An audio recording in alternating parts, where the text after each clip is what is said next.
you. We first met in the lobby of a hotel, which is where I imagine you've lived your entire life. And Of a hotel. and yeah, you've made 2 great films in hotels. And what I'm going to try and do is actually not go through the films, but go through the filmmaking process, as it were. I'm very interested in how you get from A to Z. So that's going to be the order of the day. So, but so no autobiographical questions, apart from confidence to start directing, because there's no qualifications, are there? You just say one day I'm a director. Yeah. What was your journey to that? Yeah, I never. I know it seems obvious. Can you hear me? Okay. My parents always brought us on location on my dad's film set, so I always went to set, and so I spent my whole life I always went to different schools, like an Army brat, and always spent a lot of time on my dad's sets, and he liked having kids around, and so we were always got a really good view of what was going on. But I didn't. I was just, it was always fun and exciting and magical to be on a film set, and anything could happen. And but I was like, I don't want to do what my family, everyone in my family does. I'm not going to go into film. It never occurred to me that would be my work. And so I went to art school. I wanted to be a painter. I wanted to be a visual artist, but I had a lot of my 20s being frustrated, not knowing what I wanted to do, and I wasn't really good at one thing, but I had a lot of interest in different things. And then I made a short film, and I just knew how to do it. And I realized I got to work with experts in all these fields that I love and know a little bit about them. It was actually handy to not to know a little bit about different areas, and I got to combine music and photography and design, all the things I loved. So I made a short film, but then I went back to art school, and then it wasn't until I read the book, The Virgin Suicides, that I loved that book. And I thought, oh, my dad always talked about screenwriting and adapting books. So I thought, oh, I'll just try to adapt a chapter and see what it's like, how do you adapt something. So I just did a chapter, and then I got really into it, and I did another chapter, and I never was intending to write a script, but I wrote a script from that. And then I heard that the producers were making a film with some guy, and it was supposed to be really dark, and I was like, I hope they don't do it this way. I had a really clear idea of how I thought they should make the movie. And I don't know, I think it just had the confidence of being a young person that hadn't been beaten down by the world yet. And I met the producers, and I said, will you just consider my script if it ever follows up through? Because in the film business, a lot of times something's happening and then it doesn't work out. And I knew that, things go through different evolutions. And Roberta and Chris Hanley are these cool, eccentric kind of art world people who luckily they weren't like a big corporate company. And they were actually open to the idea and read my script, and then when it didn't work out with the other director, they gave me a shot, which is really unheard of. I had a short film and a script, but I was so determined. I really was like I really was like driven to protect this book that I loved, and so that book made me become a filmmaker. And making that film, then you kind of get hooked, and once you make it. Of course, you weren't scared, as it were, of the environment. I remember being so terrified. Of a film set? Yeah, of a film set, because it felt like. Yeah, I guess it gave me intimidating, but I really, my earliest memories are on film sets. So to me, it feels really familiar, and I love being on a film set. The short film is one of the weirdest grades, most beautiful grades I've ever seen on a film. It's very, it's black and white, isn't it? And very aggressively illuminated. It was shot on 16 millimeter, and it took place at my middle school. It was 7th grade. I don't know what 7th grade is here, but it was all 12-year-old girls, and it kind of about politics and power dynamics in middle school. Yes. Based on an experience in 7th grade where all the girls, one of the girls decided to poison the boys, not to kill them, but to weaken them. Yes. And that really happened in 7th grade. And so it was based on a memory of 7th grade. But I don't know if the story really makes that much sense. But it's really a thing of beauty. So I mean, you're interesting in the thing of adapting and writing things of your own. And do you want to tell us a bit about, let's say, the things of your own?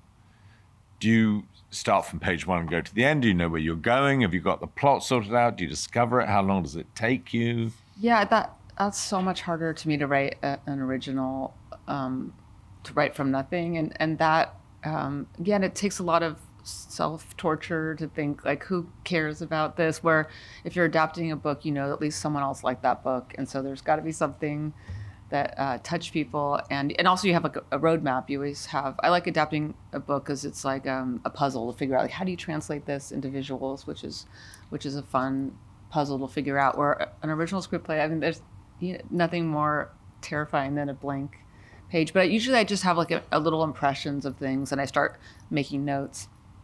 And there's a poet, Brodigan, my brother and I call it Brodigan style, where you just write little paragraphs and little sentences of just kind of ideas of scenes. And so Lost in Translation, I knew I wanted to do something. I'd spent a lot of time in Tokyo in my early 20s, and I really wanted to do something about what it felt like to be a foreigner there. Like, it just felt like another planet, and it felt like Blade Runner, and it just felt so different at that time.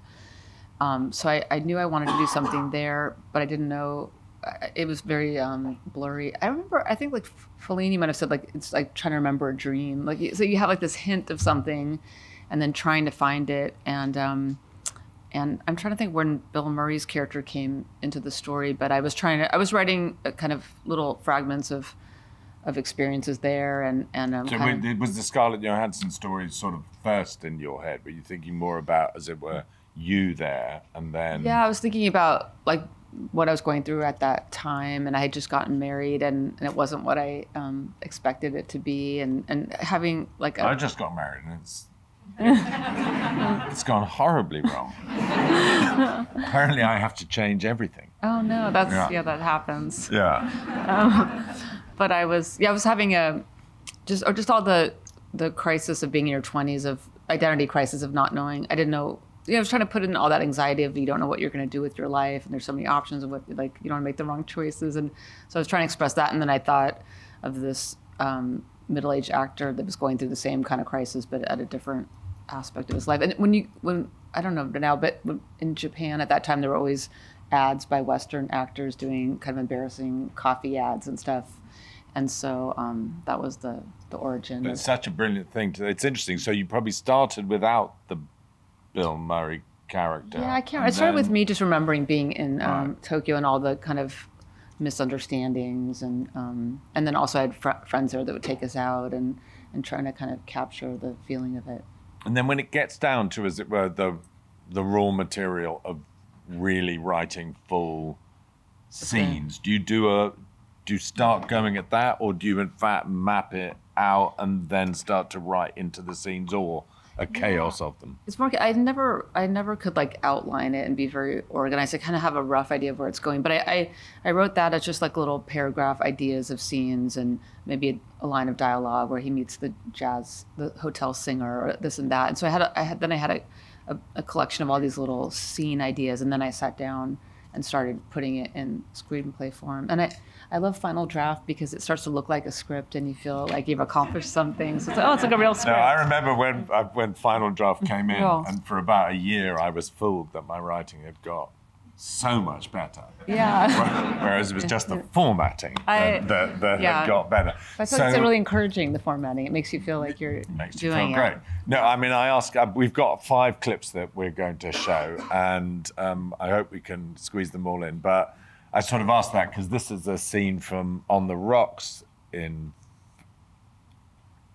fact. Oh. I'm not sure. That's right. So, which is, just because it's a great scene. Oh. That's all. Yeah. Just so you know, it's not because I've been watching your films and thinking, fuck, there are areas where there's no dialogue at all. But then this one I tried to write dialogue. When there is dialogue, it's fantastic. So let's have a look at this. That was my attempt at writing dialogue. Thank you. They're turning. Hang on. Are you trying to kill us? He ran around, and so did we. Oops, we're gonna meet people. We're gonna make new friends, I'm afraid. Nothing to worry about.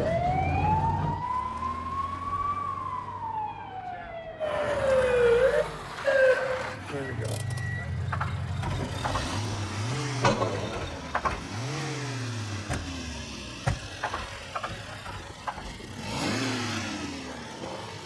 For license and registration, please. And I'm gonna need you to turn the engine off. I'm afraid I can't do that. Sir, turn the engine off. Here's the deal. I'm stuck down here in second. The starter's overheating. If I turn it off, we're gonna lose it, and that'll be that. Sir, turn it off. Okay, let's say goodbye to it, because it's not gonna come back. That's fine. You hear that? Sir, is that alcohol? Hell, that's 98 Krug in the car, but it's not open. We've yet to pop it. Okay, sir, I'm gonna have to ask you to step out of the car. Your lady friend can stay seated. This is like 3 times this week. You're very funny. I'm charmed that you said that, though. I mean, it's kind of flattering. But she's not exactly my lady friend. This is my daughter, Laura. Who's your guy over here? That's Chris. Chris, my daughter, Laura. How you doing? Huh. Laura, this is Officer, Are you Tommy O'Callaghan's kid? Sir? Is Tommy your pop? Tom, yes, that's my dad. Well, we go way back. I'm gonna call him. No, sir, please put the phone away. Wait, it's late, it's late. Yeah, it's late. I don't think my mom would appreciate a phone call right now. That's right, she would bring him, not me. Yeah. Well, I know your pop, that was a guy. I went to Sergeant O'Callaghan, Timmy.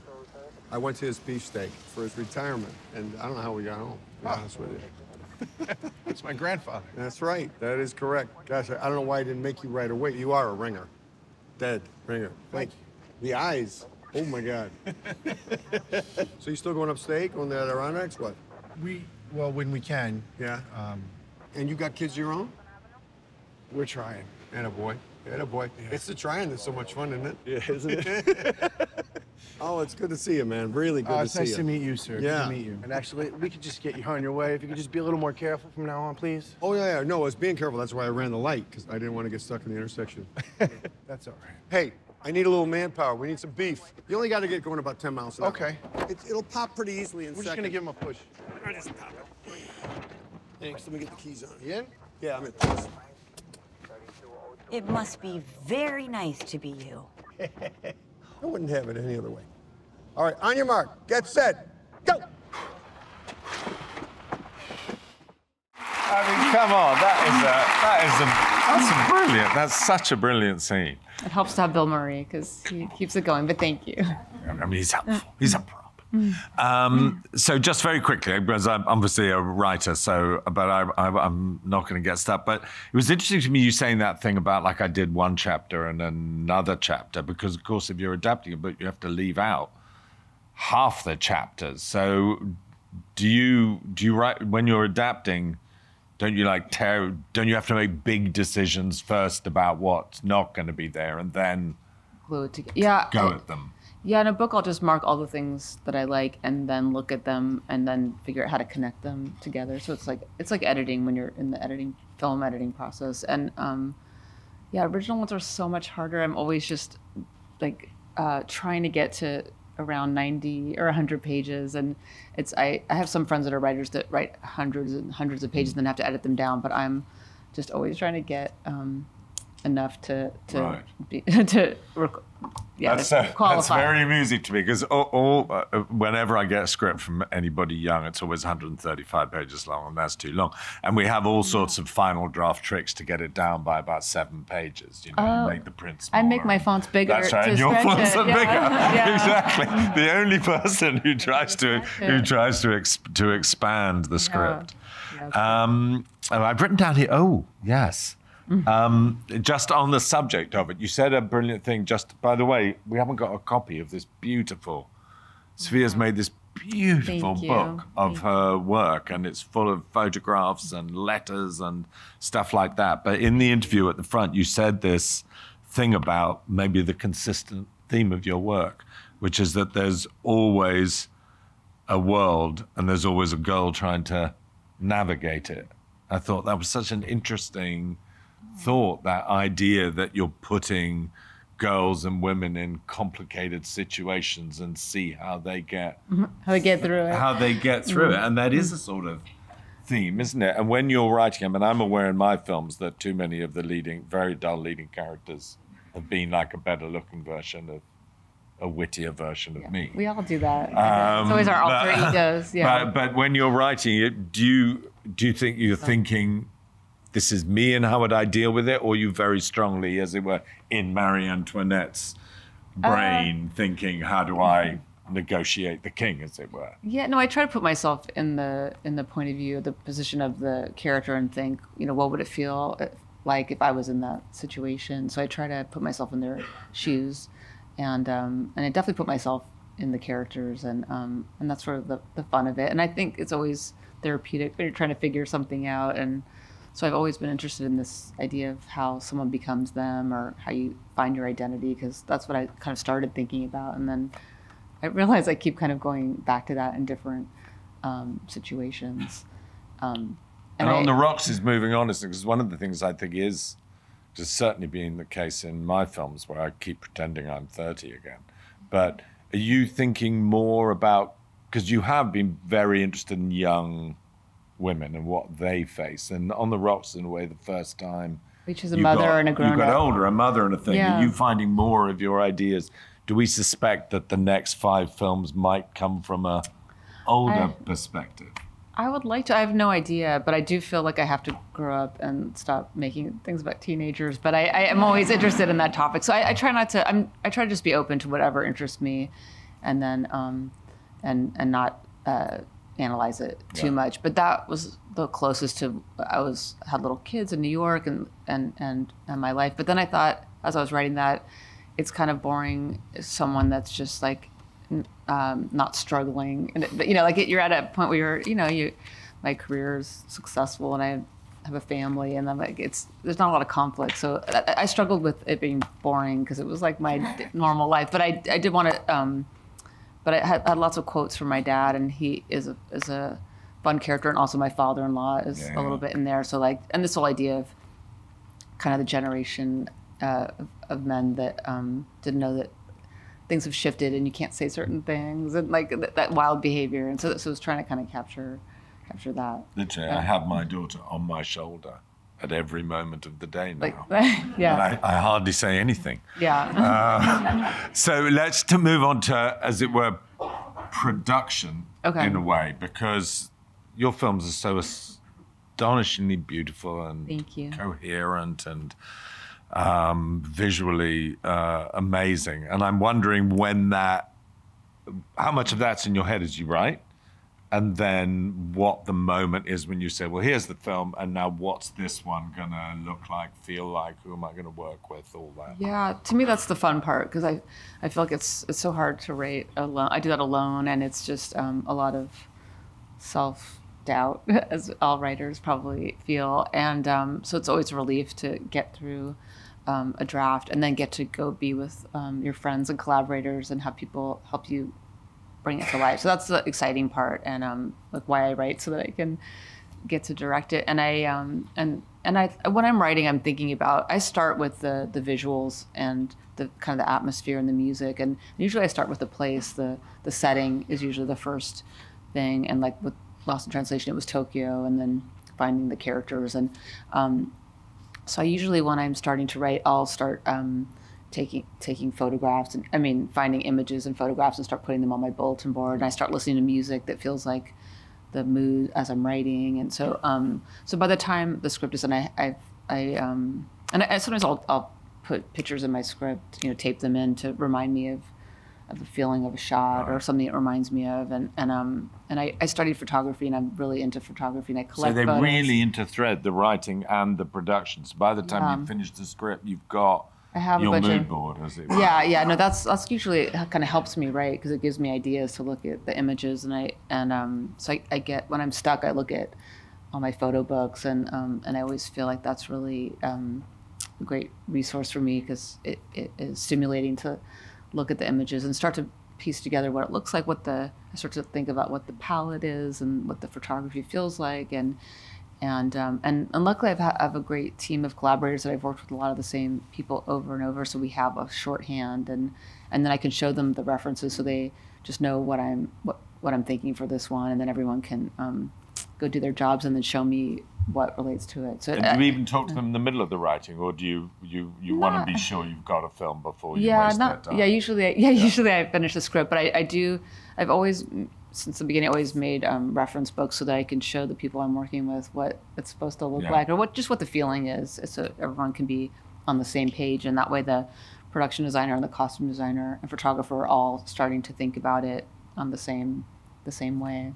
And and I find it helpful. And then I have them on set with me. Like, I have stuff taped in my script and images that remind me like how I want to do a shot, and it just feels like a starting point. So we're not just how do we start? You know. I mean, this is so interesting because these are uniquely beautiful films, and the idea that it's always in your mind, and that I don't think Ken Loach does this. And that you've got all these different looks and different photographs, so that the whole thing is already sort of woven. I guess by the time you start casting, as it were. Yeah, I guess I start with an idea of what it looks like, and just so that my team knows how I want it to feel. And because they're visually driven, I mean, I feel like it makes sense because it's a visual medium. But I think of it more in terms of the images than dialogue, and I'm always pretty sparse with the dialogue because there was that old saying like "show don't tell." I feel like I heard that one time, but I'm interested in that, and I feel like that's how I piece it together with the visuals. Well, look, the book is such a magical expression of this, and now we're going to just have a little look at the very famous section of Marie Antoinette. Okay. And this is such an influential film, I've realized, as it were. Not only was it the color palette chosen by my brother at his wedding, but I was just thinking, there's no Bridgerton without Marie Antoinette. I don't think The Favorite exists without Marie Antoinette. I mean, I think you were the first person to say, let's take history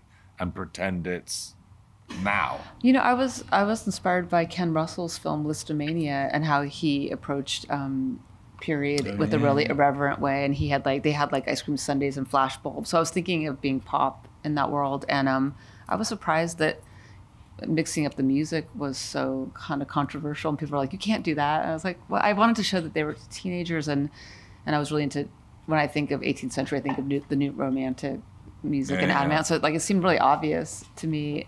But anyway, I'm glad if we had fun making it. And so I think let me just check. I think Bill Nye's daughter Mary might be in this section. I loved working with her. So here we go. Let's watch a little bit of astonishing bit of Marie Antoinette. Is she still acting? Directing. Oh, wow, cool. From you. I'm such a fan of her. I loved her.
of the best. It's not too much, is it?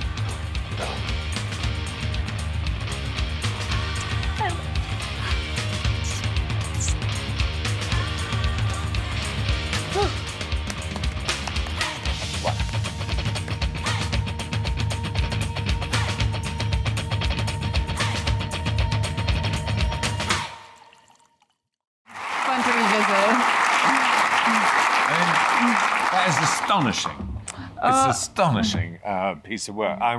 And the production in every way is so perfect, and the modernity. Tell me, I read somewhere, I think, that you don't like storyboards, which I must admit freak me out, because they might be right or they might be wrong. You know, Yeah, no, just looking at a cartoon and think, is this a film? But I take that as a sign of amateurism for me. But on something like that, I mean, do you remember what you did that day? Yeah. Did you just shoot everything that was of interest to you? What did you do? And my brother Roman, who does a lot of music videos, he shot a lot of that. He came in and we were like grabbing stuff in each room and just setting up. It was fun, you know, setting up the shoes and the pastries, and but I think it helped just to have a bin of just like almost like a photo shoot, and then we just had a bin in the edit that we could just pull from, and it's sort of like the classic shopping montage in movies, but the 18th century version of it. And but yeah, we just had lots of props and stuff around, and did it kind of like just grabbing shots, and then in the edit,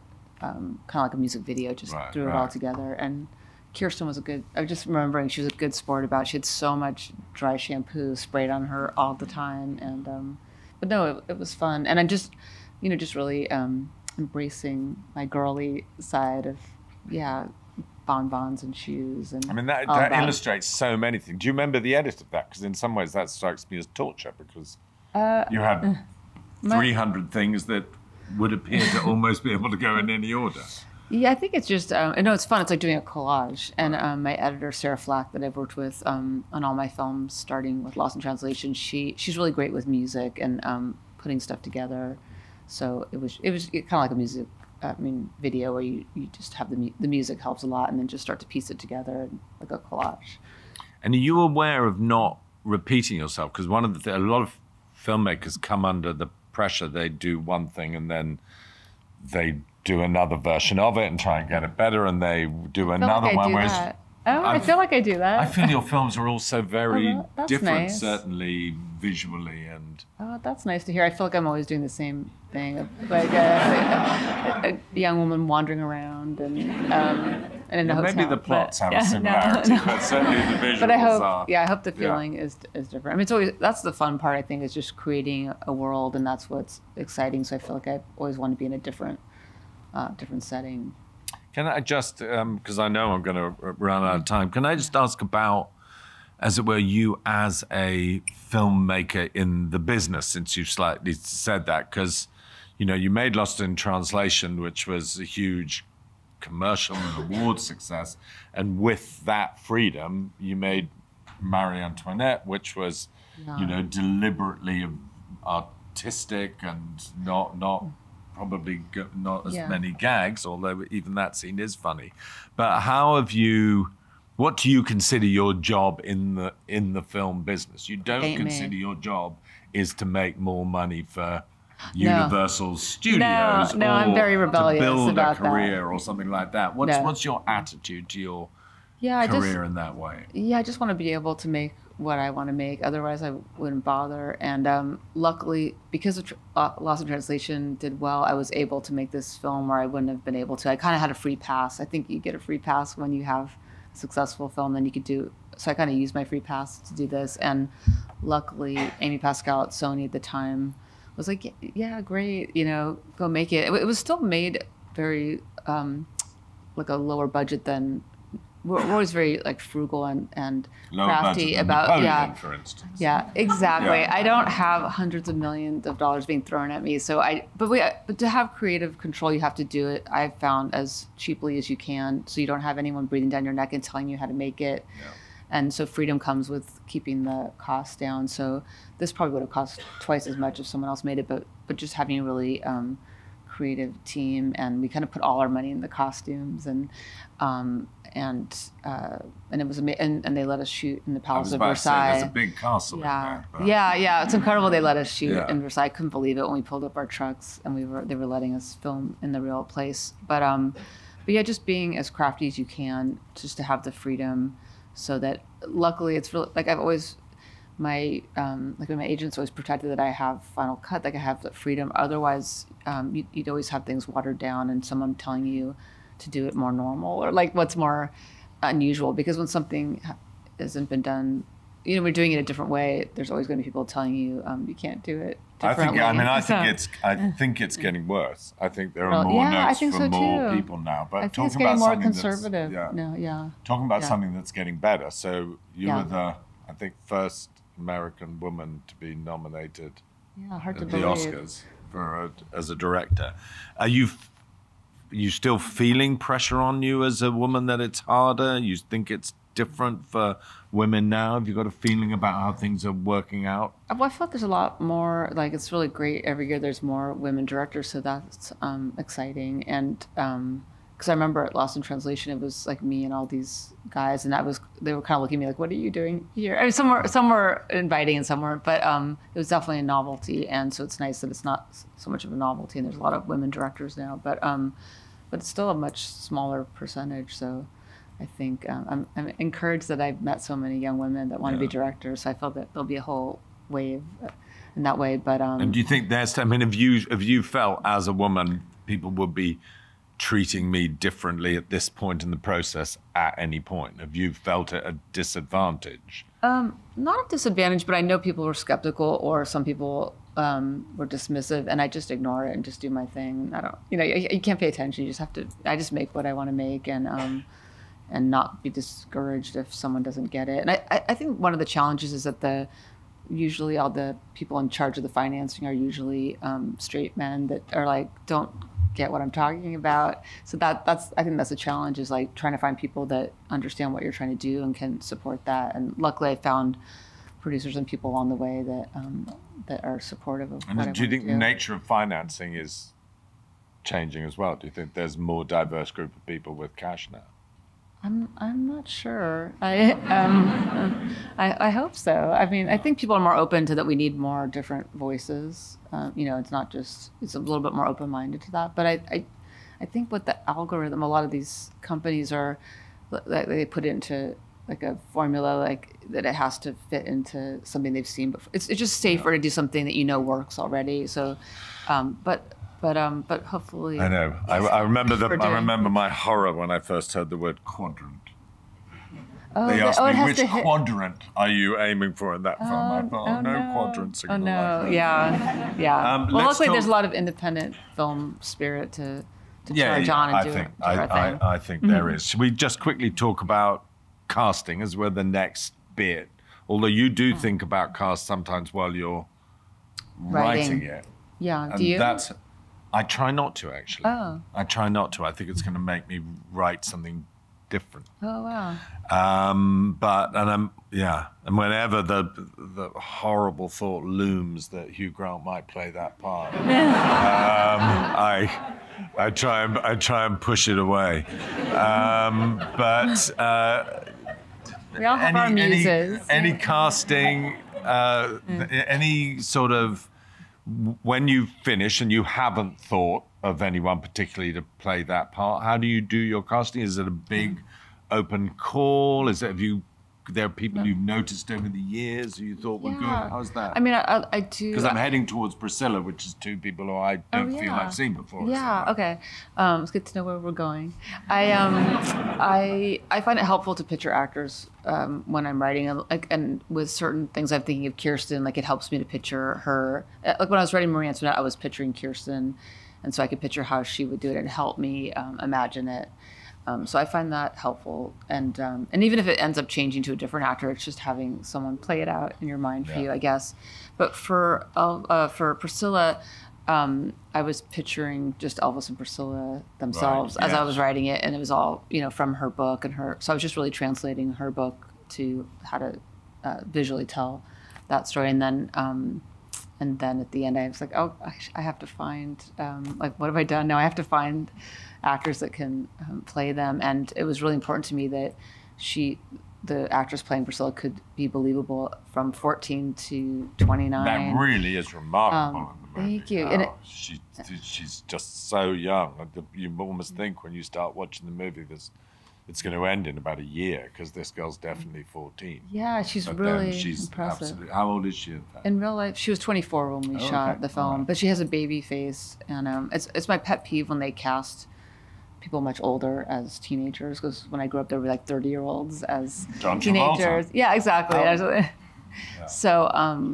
so I was really glad to find Kaylee and that she's such a talented actress. And I just Did you see 20 actresses? Did you see? Do I people do have it on film now? Or do yeah, you they make send it in tapes. person? I have a great casting team that I've worked with for a long time, so they really know me and I trust them. So I said, like, who am I going to find to play that? And they said, oh, you have to meet Kaylee.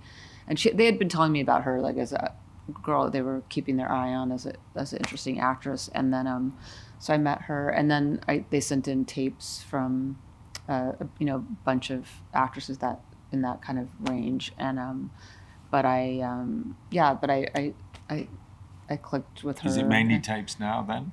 Yeah, I met Kaylee in person, but Right. I don't know if that's just a pandemic thing. I think that was from the pandemic, and now it's kind of left over. But it's always great to meet people in person and just get a sense of their sensibility. And if you're on the same page, if you click with them or not, then chances are. Do you ever make people read? She didn't read, but I think the tapes people send in a scene, yeah. or mostly just talking about themselves. You get a sense of someone's kind of personality, but it is helpful to see them do a scene because you can see how they approach it and if it kind of clicks with what you imagined.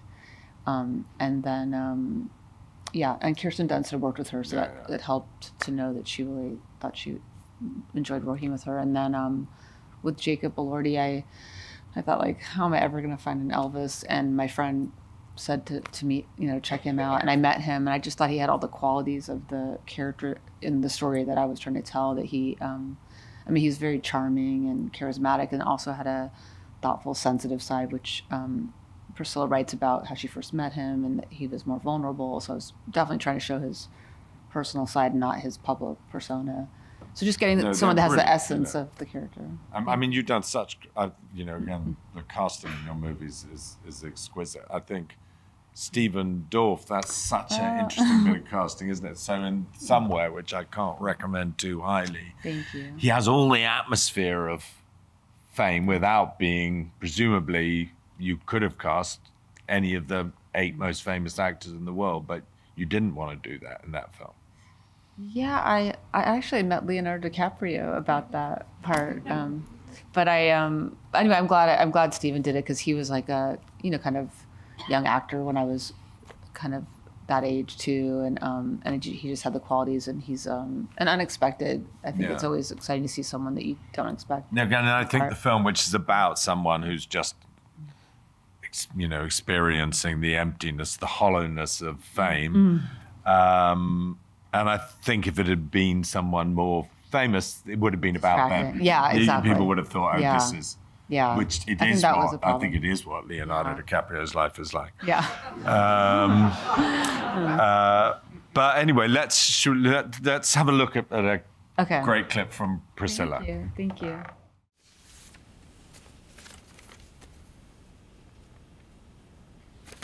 What do you mean I'm telling that's not gonna work? I can't make it on time. I want to be there in the first place, man. Daddy, I'm gonna have to call you back. Dad, don't go imagining things. Like Aunt Margaret? Scooby? That's it, woman. I don't want to hear another word. Was there something you're hiding? I don't have a goddamn thing to hide. You're just being too goddamn aggressive and demanding. I think you should go see your parents for a little while. What? Well, I'm not going. I think you should. Matter of fact, I'll help you. Start packing. Joe! Yeah, what's up? Joe, get Stella on the next flight out of here. She's gonna go see her parents for a little while. Get her ticket out of here. Hurry up!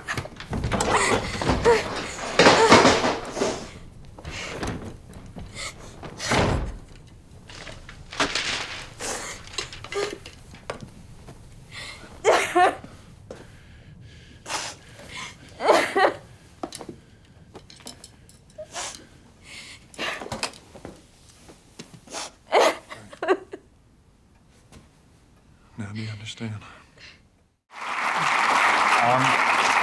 I mean, they're both great in the film. I found it a really interesting film, really interesting that it was by you, because it's kind of a film about someone being groomed and then mistreated. But you were doing it in partnership in some way with Priscilla, and as it were, she's proud of the life that she's lived. Because often I think if a man had made the movie, he would have said, no, I'm making a movie about how badly women are treated. And I feel as though it's such an interesting choice for you to make that film and make it as a woman about a woman who's lived a full life. Were you ever worried that it would be sort of men are bad, women are a sort of abuse movie?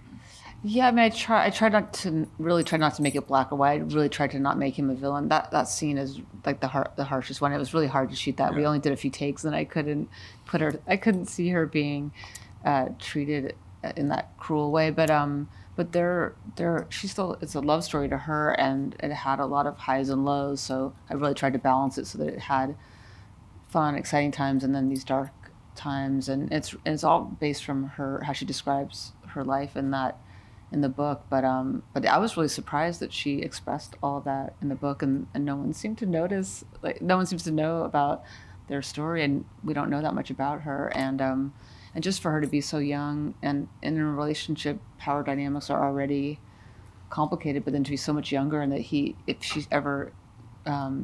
just send her away if she didn't like something. She was in a really hard position, I thought, and the fact that she got through that and had the strength to leave and make her own life and wasn't beaten down by that. I was really impressed by her.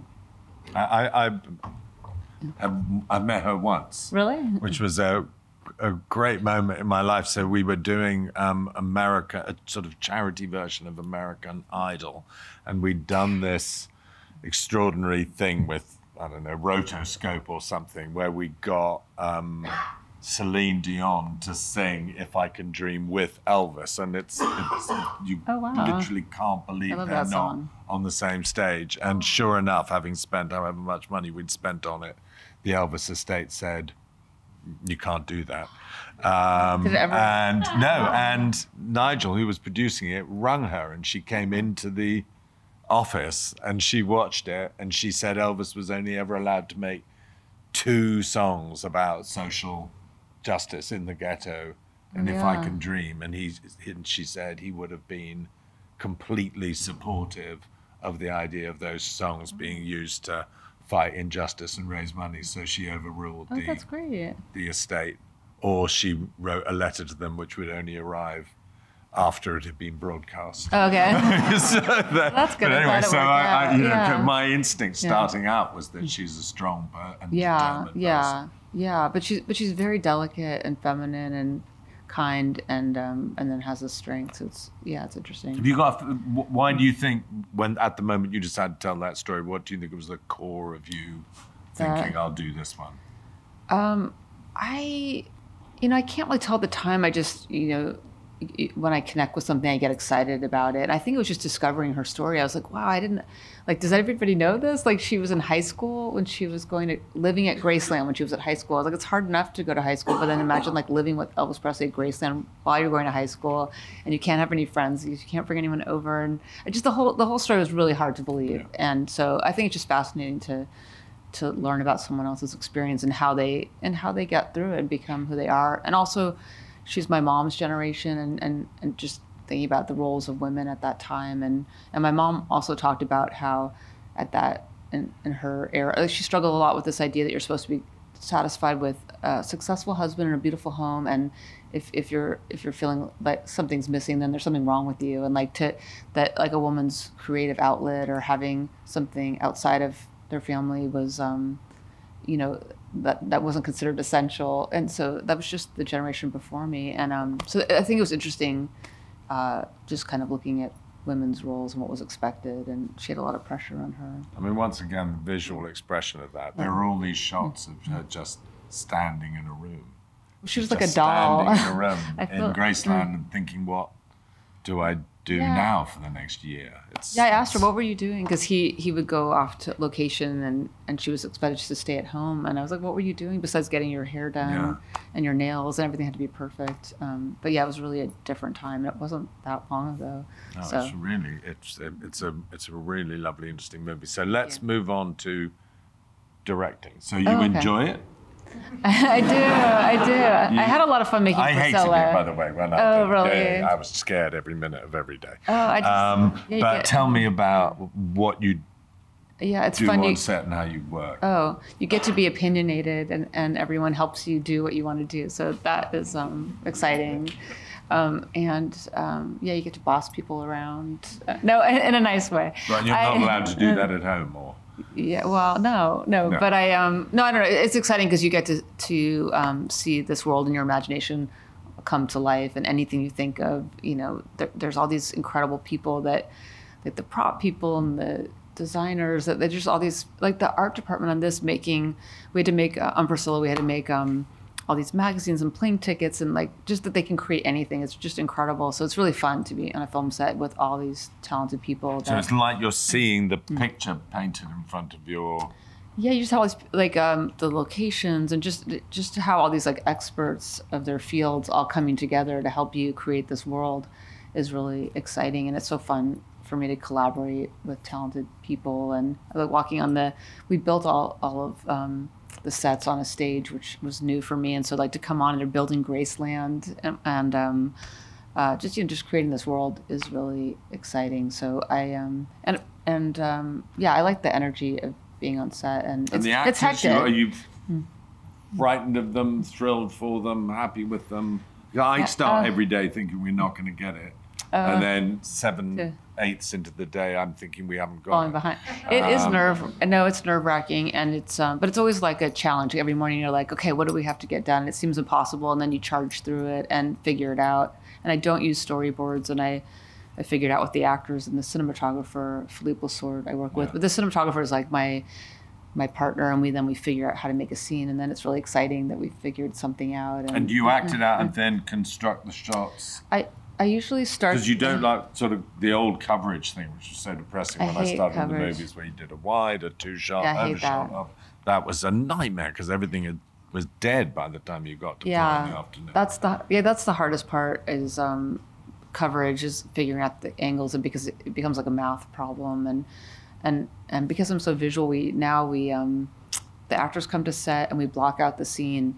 And Philippe takes photos of all the shots, and then they go to hair and makeup, and then we sit with all our photos, print them out, and decide which ones we're going to do. So we make a storyboard there, and then it's fun as we go along. We check them off so we can see like that we're getting through it. But it really helps me to take photos and make a storyboard there. So then we like have our such an shot list. interesting We have this methodology. we came up with this on Beguiled, and now we always do it, and we get these boards and we put all our shots out. So that's really helpful. And what happens if you think the actors haven't quite? I mean, that Got scene, there. for instance. Yeah. What happens then? That's always scary. There was one scene where it just kind of wasn't working, and we're doing it over and over again. Not that one, but usually, somehow it comes together. But I think it starts to feel stale if you do it. There was just like something off, and I just never stop until I get it feeling like it's what I had in mind, or it works. So you can take a break and come back to it, or just keep slogging on. But I think if it feels like it's getting stale, sometimes I'll just tell the actors to go run around the building and then come back, or just something to break up the when you're in a rut. But it's always mysterious. I still don't really know how to do it. It's always a mystery to me. Do you rehearse beforehand? With the actors? A little more. I mean, don't mean on the day. I mean before. In the weeks before, yeah. Yeah, I usually try to have like a week, but it's more improv stuff. Like we don't rehearse the actual scenes. We just do improvs of the characters to start to get kind of used to the dynamics between the characters. And on this, Jacob hung out with the buddies. He has like an entourage. They hung out and did stuff together, and he starting to have the relationships. And like when I have if it's like a family, like for Virgin Suicides, we spent time in the house and they made lunch together as the characters, and just kind of making fake memories so that when you're filming, you have this some kind of familiarity. I mean, the worst moment of my career, I remember once I yelled action, and it was a scene by a Christmas tree with Emma Thompson and 2 children. And she looked up at me and said, "I don't even know their names." So I had to, oh, he's Bernard and it was horrible. I'd forgotten to do that bit. So Learning process. Yeah. I'll learn one day. But let's look at in fact, this is not, that's a kind of beautifully directed, dramatic scene. Let's just watch a wonderful bit of filmmaking by you. This is from somewhere. Thank you. Okay, here we go. I got it. Okay. Okay. Whoop.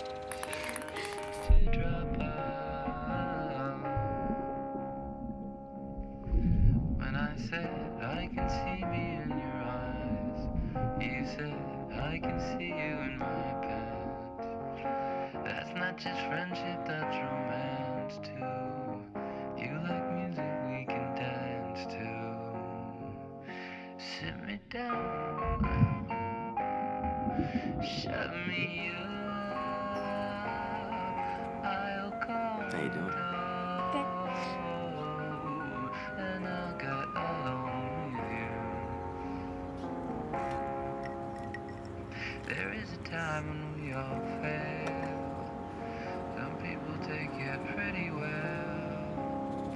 Some take it all out on themselves. Some they just take it out on friends. Oh, everybody plays the game. And if you don't, you're called insane.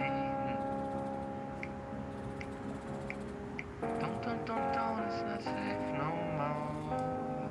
I got to see you one more time. Son, you were born in 1984. Sit me down, shut me up. I'll calm down, then I'll get along with you. Everybody was well dressed, and everybody was a mess. 6 things without fail you must do, so that your woman loves just you. All the girls played mental games, and all the guys were dressed the same. Why not try it all, if you only remember it once? Can I pet him? Oh, hey. Hey, sweetie. Every clip you just get better and better. It's astonishing that. But I mean, let's just talk about that. Even, I mean, you knew you were going to do the longest shot. In the I didn't realize how slow the zoom is. I was like, oh, this is so slow. Yeah, we were Harris Savides, the cinematographer, and that was right after Marie Antoinette, and I was kind of burnt on filmmaking, and then talking to him, we were talking about like how simply can we make a movie, because Marie Antoinette was complicated and so many extras and shots, and so this was our exercise in how simply we can make a movie, and so we got really into very minimal coverage, because we talked about how that was our least favorite part of filmmaking is coverage, right. The picking where the camera goes and being obligated to do too many shots, and so this was about really simple, and we got really into real time. And having these things kind of go on, and just that feeling of those kind of moments where, of course, time stops and you just kind of are in the moment. It's just so amazing. You must have been so thrilled when his toe came into shot. Did anyone else notice that? So There's funny. this weird little thing, and then it goes back. You think, oh, that's so lucky. But that is interesting to me. There again, you're saying you made one film, and then you thought, I'd like to make a film in a different way, rather than I think a lot of filmmakers think, that's my style, I should do it in that way. But I always want to do for... something that is different than the one. It's just like a mood thing. Once you do something really complicated and frilly, then I want to do something minimal, and then they sort of inform each other. Yeah, no, I have heard that films are strongly influenced by not being like the one. Yeah, just because you're kind of burnt out on whatever you were doing. Yeah. So let's just talk. I was going to say then. So the next one will have no pop music in it, but because that's such an amazing track, and you're very famous for your that does all the heavy lifting. Choice of music. Can we talk about very quickly? I've only got 2 more areas. Yeah. Oh, wait, no, I haven't even got that. Wait a second. Music. Yeah. Early, middle, end. How often is the music there in your head before? How often does it work in the edit? And we'll rush on to the edit then. Okay. Yeah, I listen to music when I'm writing the script, and then we play music on set, and then in the edit is when we start to. Then usually I get a playlist of the music, and then we start. My editor Sarah and I, try them in different scenes and see what helps. But it helps a lot in the edit to have music, but. I do think we always try to make the scene work without music, because music just makes it better. So if it can work without music, then it's kind of cheating to you can just throw music on it. So it's I try to make it work without music, and then the music is icing on the cake, and not rely totally, but like that scene is because of the song. But it's a combination of photos and photography and music, and but it's a big part. To me, the music. And it changes. Sometimes you think it's going to be one kind of score, and then it's another. Usually, what I'm listening to when I'm writing becomes the. With Priscilla, we made playlists with my husband's band. The Phoenix guys started making. Is there a song by your husband in every film now? I met him through Virgin Suicides, because he did the music, and they had Thomas sing the song at the end, and then I met him after that, and so now it's sort of a superstition. Good luck. They have a song. No, it's very sweet. So edits. I read that only one scene didn't make it into Lost in Translation. Her and the robots, little robots. Exactly. But do your initial assembly depressing, long? Always depressing, but because not as bad, because we're. Because we always have a short shooting schedule, so I don't have a lot of extra scenes to cut out. So we have to kind of make every minute count. So there isn't a lot cut out. But there was one scene in Lost in Translation where she meets these little robot girls, which didn't make it. When something just doesn't fit in, you have to take it out. I'm guessing you don't test the movies with audiences. No, my dad loves to do that, and he's always like, "Are you doing cast audience?" I don't have the courage to do that, but also I want to make the movie that connects with me and not like what I think people will like, and because I don't. Yeah, so I and that's also that. Yeah, it feels like I'm not trying to please everyone. I'm happy if someone connects to it, but I really try to make something that I connect to, another saying of my dad's, which is as my teacher. Is your movie is never as good as the dailies, and it's never as bad as the first cut. So that is good to remember. I when I saw my first cut of my first film, Virgin Suicides, I was so depressed that I let everyone down. How did I let these people? I talked these people into giving me money to make this movie, and I totally made a terrible film. And then you work for months and months, and then finally it starts to come together. So I guess it's good for young filmmakers to know that.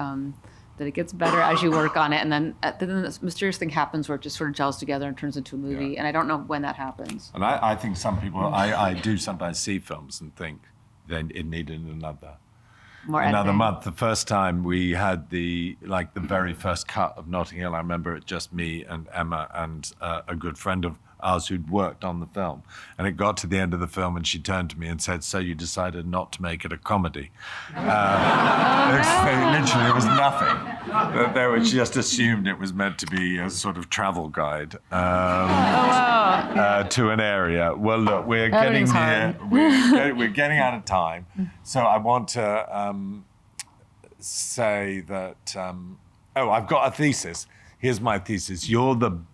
Your movies start better than anyone else's movies. This is Wow, that's such a nice This is my compliment. theory. If you just whip through, but like that first shot of Marie Antoinette when she's just looking straight Oh, I at can the remember. camera, and Right. even before the titles, Oh, thank you. and the first shot of Lost in Translation is extremely famous, and Priscilla. The feet walking across the purple carpet. It's that thing of saying visually, you know exactly where you are. And then, here's my thesis, that you're also the best at ending. Really? I think that's the hardest No, part. I know. I know how to start, but I don't usually know how to end. So that's nice to hear. Danny Boyle said a funny thing to me. He said there are only two things that matter in the movie: the beginning and the end, and the beginning not so much. Really? Which puts a lot of pressure. Yeah, I always on struggle the with ending. endings, but I always know how to start, but I don't know how to end usually. So that's nice to hear. Well, one of the endings of your movies is indeed one of the most famous endings to any movie ever. And so, should we just watch the end of Lost in Translation? Sure. And then I can tell you what they say. No.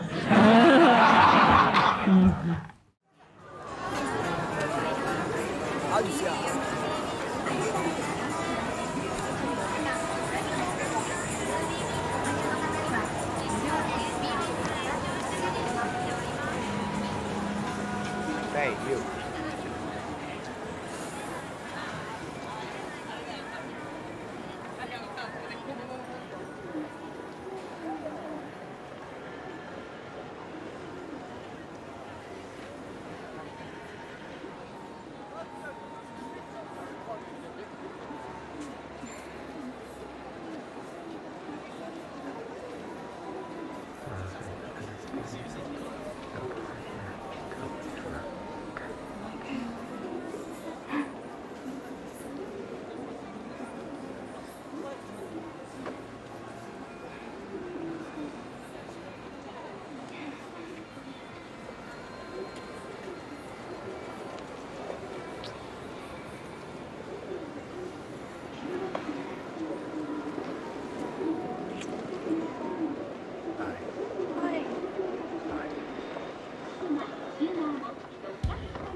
All right.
And I'm just astonished by everything about that. Did you say there was something you wanted to say?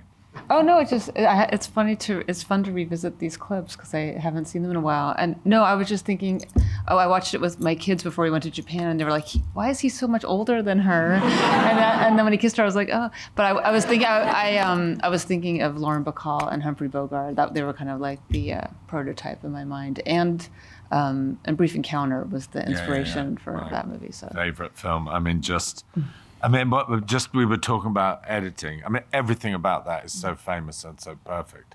But just the fact that you end with all those just shots of the town. If I'd been making that movie, it would have been back to Bill, back to Scarlett. He's crying, she's running, everything like that. But instead, it's just kind of real estate and the normality of life and the place they've been. It was really amazing. Thank you. It really was to capture what it felt like to be there, and so much of it is like driving to the airport and remembering the time you had and the love letter to the city. So thank you. No, it's really the most enigmatic and brilliant. And I must admit, I think you should be. If I'd made any of those clips, I think I could retire. So you should be very proud of the quality of your work. Thank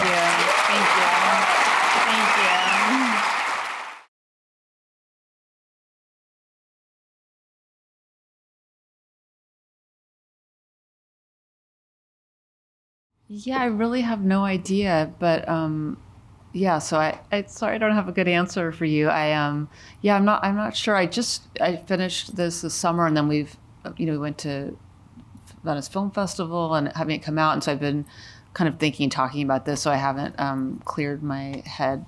I don't have something else that I know or that I'm working on. When I was writing Lost in Translation, I was writing Marie Antoinette at the same time, and I found it helpful to go back and forth when I get stuck on one to the other one. But yeah, no, I'm not sure.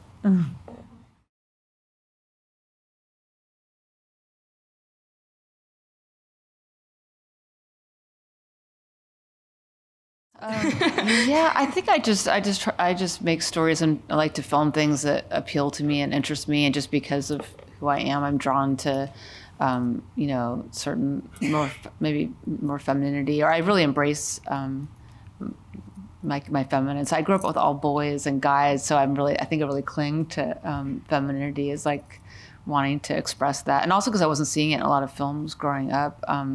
So I just felt like that was my point of view that I really wanted to see more of, and that what I connect to, and just what I find beautiful and what I find touching. And I think that's the great thing about filmmaking, is being able to express what you care about, and then when other people care about it too, it connects us. So, but really, I started making it because I didn't feel like I saw like young women in a way that I really related to, and so I wanted to try to make what I felt was true to me or accurate. I hope that answers. Okay. I think it's such a profound point. You come out of the films and feel the world is more beautiful. You notice things in a different way.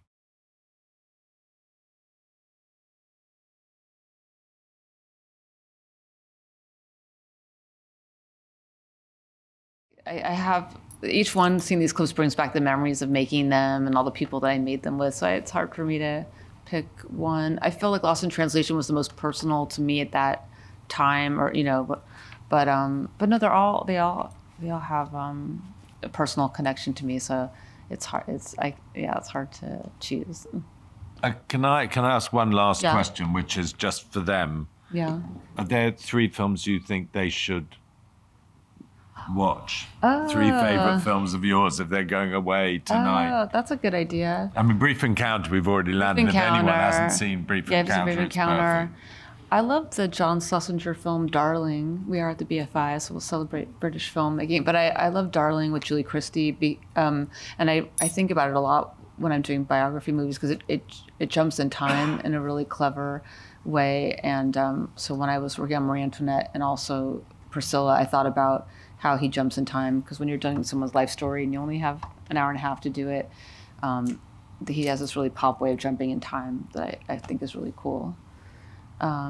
and it's too broad of a topic. And what Well, for every film ever yeah, made. like what film that is All That Jazz by Bob Fosse. That is one of my favorite films, and I love the editing, and it's something that in Marine Swamp we kind of reference it with the I think it's Vivaldi. There's a repetitive sequence of every morning being the same. That I love, and I feel like I reference a lot. And yeah. Well, So there we go. there's All a few to That watch. Jazz, Brief Encounter, and Darling. Darling. And ladies and gentlemen, thank you so much. Thank you. That was so fun. That was fun. Thank you.